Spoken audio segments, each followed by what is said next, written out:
বসবাস করছেন তাদের সকলের জন্য। হ্যালো ভিউয়ার্স, আসসালামু আলাইকুম। আমি ডক্টর নুসরাত জাহান দৃষ্টি কাজ করছি sexual health educator, clinical councillor এবং ক্লিনিক্যাল সোশ্যাল ওয়ার্কার হিসেবে আমার verified YouTube channel sex edu with doctor দৃষ্টির সাথে। দেখা যায় যে পিল এবং কন্ডোমের ক্ষেত্রে একটা বিষয় খুবই মিল রয়েছে, দুটোই একই সাথে জন্ম নিয়ন্ত্রণ পদ্ধতি। তবে শুধুমাত্র কন্ডোমই দেখা যায় যে একই সাথে দুটি প্রতিরোধ বা প্রতিরক্ষা বা সুরক্ষা দিয়ে থাকে। যেমন কন্ডোম একই দিকে যেমন অনাকাঙ্ক্ষিত গর্ভধারণ রোধ করে, তেমনি পাশাপাশি যৌনবাহিত জীবাণুর সংক্রমণ দ্বারা যৌনবাহিত রোগের সংক্রমণকে প্রতিরোধ করছে। অর্থাৎ কন্ডোম একই সাথে দুটি কাজ করছে। পিলের ক্ষেত্রে অনাকাঙ্ক্ষিত গর্ভধারণ রোধ করা সম্ভব হয়, কিন্তু এই ক্ষেত্রে যৌনবাহিত রোগের জীবাণুর সংক্রমণকে প্রতিরোধ করা সম্ভব হয় না। পিল এবং কন্ডোমের ক্ষেত্রে বেশ কিছু তারতম্য রয়েছে।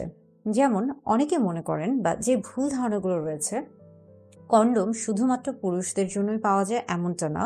বাজারে নারী এবং পুরুষ উভয়ের জন্য কন্ডোম রয়েছে। আবার অনেকে মনে করে থাকেন কন্ডোম ও পিল উভয় ক্ষেত্রেই দেখা যায় দুইভাবে তারা কাজ করছে, এমনটাও না।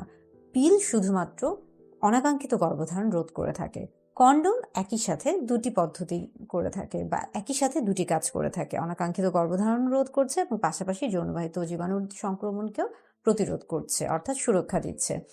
আবার অনেকে মনে করে থাকেন যে কন্ডোম এবং পিল শতভাগ নিশ্চিত সুরক্ষা দিচ্ছে, এমনটা না। কন্ডোম এবং পিল প্রায় শতভাগ নিশ্চিত সুরক্ষা দিয়ে থাকে যদি আপনি সঠিক নিয়মে ব্যবহার করে থাকেন। পিলের ক্ষেত্রে দেখা যায় প্রতিদিন একটা নির্দিষ্ট নিয়মে এটা গ্রহণ করতে হয় এবং যদি পরপর কিছুদিন এটা বাদ দিয়ে দেওয়া হয় তাহলে এটার আর কার্যকারিতা থাকে না। এবং পিলের ক্ষেত্রে যেহেতু এটা প্রতিদিন প্রতিনিয়ত এটা গ্রহণ করতে হচ্ছে, সেই ক্ষেত্রে বেশ কিছু শারীরিক পরিবর্তন দেখা দিয়ে থাকে। কন্ডোমের ক্ষেত্রে দেখা যায় যে এটা যখন প্রয়োজন ঠিক সেই মুহূর্তেও ব্যবহার করা হয়, অর্থাৎ ব্যবহারের পরে এটাকে আবার পুনরায় ফেলে দিতে হচ্ছে একটা নির্দিষ্ট নিয়মে। সেই ক্ষেত্রে দুই ক্ষেত্রেই বেশ কিছু তারতম্য রয়েছে। এখন আপনার বা আপনার সঙ্গীর জন্য কোনটা মানানসই সেটা আসলে নির্ভর করছে আপনারা কি চাচ্ছেন বা আপনাদের ওই অবস্থানের উপর, ওই সিচুয়েশনের উপর। অর্থাৎ আপনি যদি একই সাথে দুটি বিষয়কে প্রতিরোধ করতে চান, অনাকাঙ্ক্ষিত গর্ভধারণ রোধ করতে চান এবং যৌনবাহিত জীবাণু সংক্রমণকে রোধ করতে চান, তাহলে সেই ক্ষেত্রে আপনার জন্য কন্ডোম সবচেয়ে উপযুক্ত হবে। আবার আপনি যদি শুধুমাত্র অনাকাঙ্ক্ষিত গর্ভধারণ নিয়ে চিন্তা করে থাকেন, সেই ক্ষেত্রে পিল আপনার জন্য উপযুক্ত হবে। তবে কোনটা আপনার জন্য উপযুক্ত এটা অবশ্যই একজন চিকিৎসকের পরামর্শ নিয়ে তারপরে সিদ্ধান্ত নিয়ে থাকবেন।